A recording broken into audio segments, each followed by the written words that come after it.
কুমিল্লার সদর দক্ষিণ উপজেলার পূর্ব জোর কাননের 17টি মাধ্যমিক বিদ্যালয় ও মাদ্রাসার ৬৫ জন মেধাবী শিক্ষার্থীকে শিক্ষাবৃত্তি ও সংবর্ধনা প্রদান করেছে পূর্ব জোর কানন ইউনিয়ন পরিষদ। মঙ্গলবার দুপুরে উপজেলার পূর্ব জোর কানন ইউনিয়ন পরিষদ মাঠে এই শিক্ষাবৃত্তি অনুষ্ঠান সম্পন্ন হয়।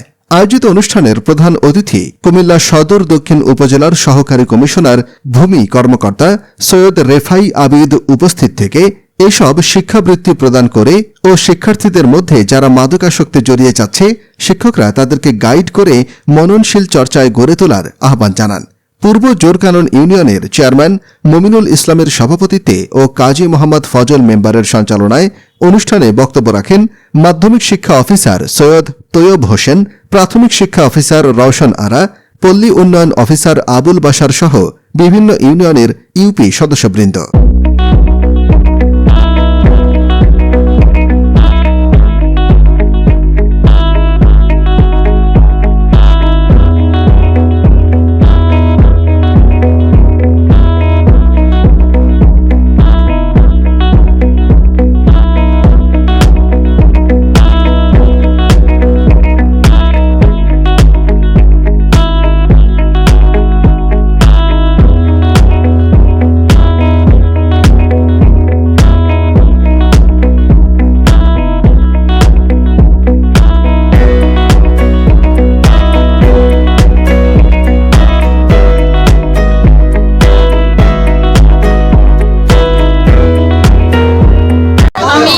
ভবিষ্যতে বড় হয়ে ডাক্তার হতে চাই।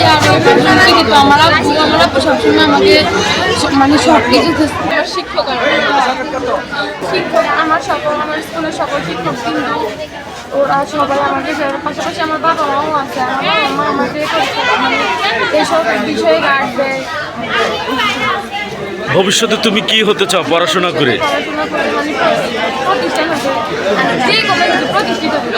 মানুষের তো লক্ষ্য উদ্দেশ্য থাকে, তোমার কি ধরনের লক্ষ্য উদ্দেশ্য? আমার উদ্দেশ্য হচ্ছে আমি ডাক্তার হবো। আমি ছোট থেকে ডাক্তার হওয়ার নিয়ে আমার বাবার স্বপ্ন, আমার আম্মুর স্বপ্ন।